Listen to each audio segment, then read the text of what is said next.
After the loss of his father, young Arin Mwale and his cheetah companion Kifaru venture into the wilds of Savora Valley, seeking survival, freedom, and answers. In Kifaru, the Untamed Bond, their journey through harsh landscapes tests their loyalty, resilience, and the deep bond they share, making this thrilling adventure a must-read for fans of emotional wildlife stories. Arin's memories of his father, Jabari, were like a warm blanket, comforting yet bittersweet. He remembered how the sun would dip behind the distant mountains, casting a golden hue across the valley as Jabari's voice would ring out, steady and patient. His father never rushed through life. Every moment was an opportunity to teach, to pass on wisdom. "Look at the trees, Arin," Jabari would say, his hand resting on the boy's shoulder as they watched the wind ruffle the leaves. "They don't try to fight the storms, do they? They bend and sway, and in time, they stand again. The key to surviving life is not resisting change, but learning how to bend without breaking." Arin had always felt small next to his father, but in his presence there was never any doubt. Jabari's words were like seeds planted deep in his heart, growing slowly over the years, becoming part of his very essence. Arin could still feel his father's strong grip on his arm when they climbed the rocky slopes of the Savora Hills. Jabari had taught him how to navigate the treacherous paths, how to use the stars to guide their way, how to listen for the subtle shifts in the air before a storm. "The wild speaks, Arin," he'd say, "but you must learn to listen, for it speaks in whispers." The sound of Kifaru's feet padding softly on the earth next to him brought Arin back to the present. He could hear Jabari's voice in the back of his mind, urging him to keep his balance, urging him to stay calm in the face of uncertainty. Before the world had become so uncertain, before the darkness that loomed over their family, Savora had been a place of comfort and routine. It wasn't just the landscape that felt eternal. It was the people, the community, the rhythms of life. Arin had always found peace in the simplicity of it all. He'd wake early, his feet familiar with the ground as he ran to school. The air was thick with the scent of wet earth after rain, and the hills echoed with the calls of birds and the rustling of leaves.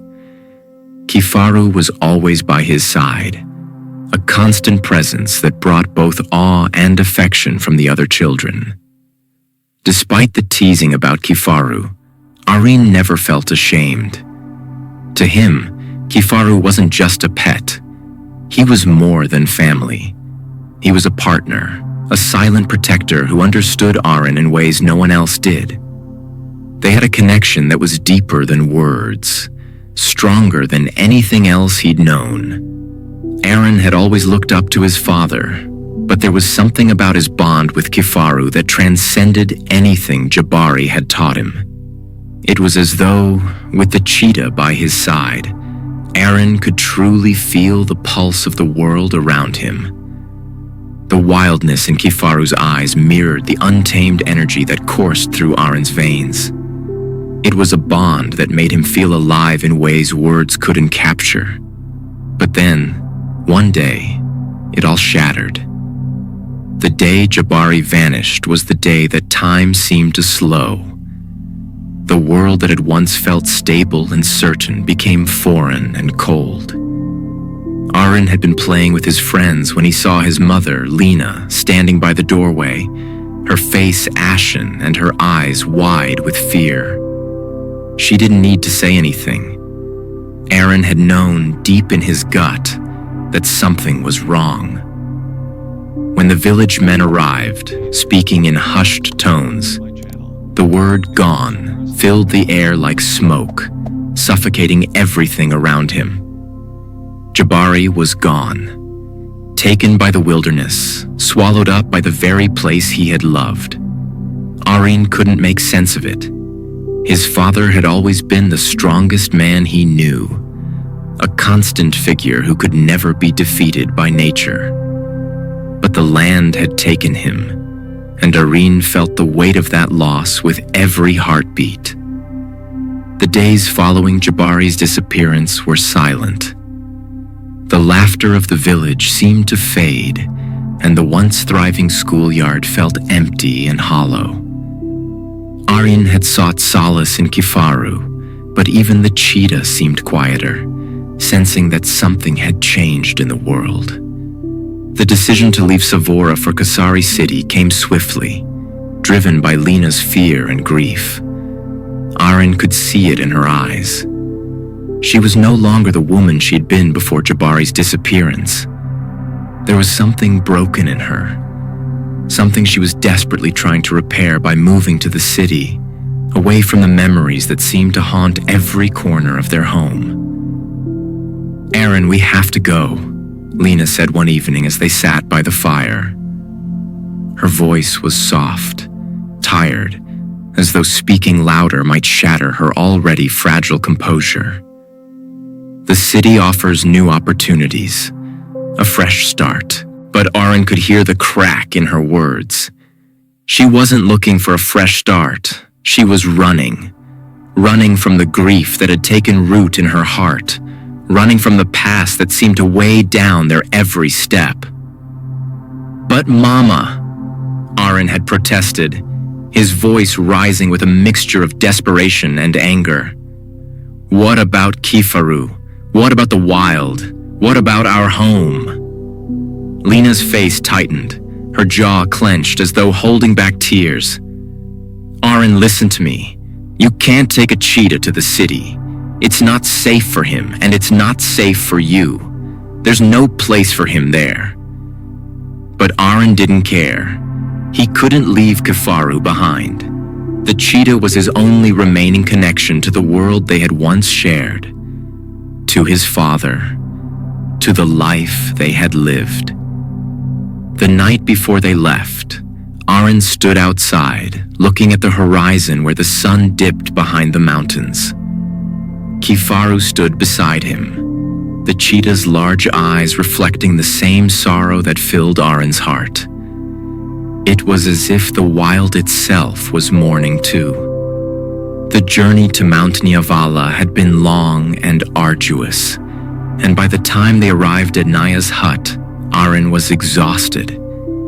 His body ached from the miles they had walked, and his heart felt even heavier. But Naya, the old healer, welcomed them with open arms, her wrinkled face kind and understanding. In the dim light of her hut, Naya worked tirelessly, brewing potions from herbs she gathered in the mountains. Arin's fever broke after a few days of her care, but it was the words she spoke that stayed with him. She had told him stories of a time before the cities, of a world where the land had not been divided by walls, where people lived in harmony with nature. "There's wisdom in the earth, Arin," Nia had said, her hands moving slowly as she worked. "The trees, the animals, the rivers, they all have stories to tell. You must learn to listen, for they will guide you if you let them." The warmth of Naya's hearth and the scent of herbs filled the air, creating a sense of peace that Arin had not felt in years. He could almost forget the weight of the world that hung over him.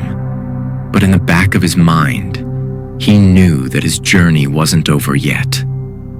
There was something else waiting for him, something he had to find, and he would need to trust the wild to show him the way. When they finally reached Kasari City, the bustling streets and towering buildings overwhelmed Arin. The city was loud and fast-paced, everything he had imagined and more. It was a far cry from the quiet, expansive beauty of the Savora Valley. People rushed past him, their eyes fixed on their phones, their lives moving in a constant blur. But Arin couldn't shake the feeling that he didn't belong here. The streets felt like a prison, the walls closing in around him. Kifaru would never fit in here. He couldn't leave his cheetah behind. Not now. Not ever. The day they left the village seemed like a distant memory. The days that followed felt like a blur. His mother's pleading voice, the pull of his own heart, and the longing for the wild. It all swirled within him. He had been torn between the life his mother wanted for him and the one he had always known. He had tried to convince himself that the city held the key to his future. But deep down, he knew where his heart truly lay. Years passed, and Arin grew into a man. His bond with Kifaru never wavered. The wild had become their home, and the journey they shared together was one of survival, understanding, and deep connection. As he watched Kifaru running across the grasslands, his heart swelled with pride.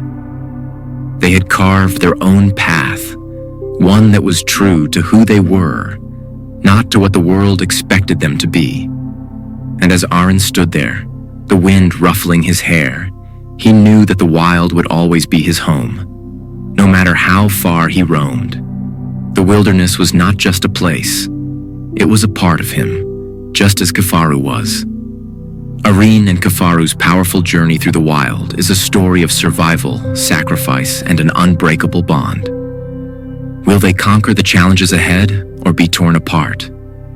Find out in Kifaru, the Untamed Bond, an emotional adventure filled with suspense, loyalty, and courage.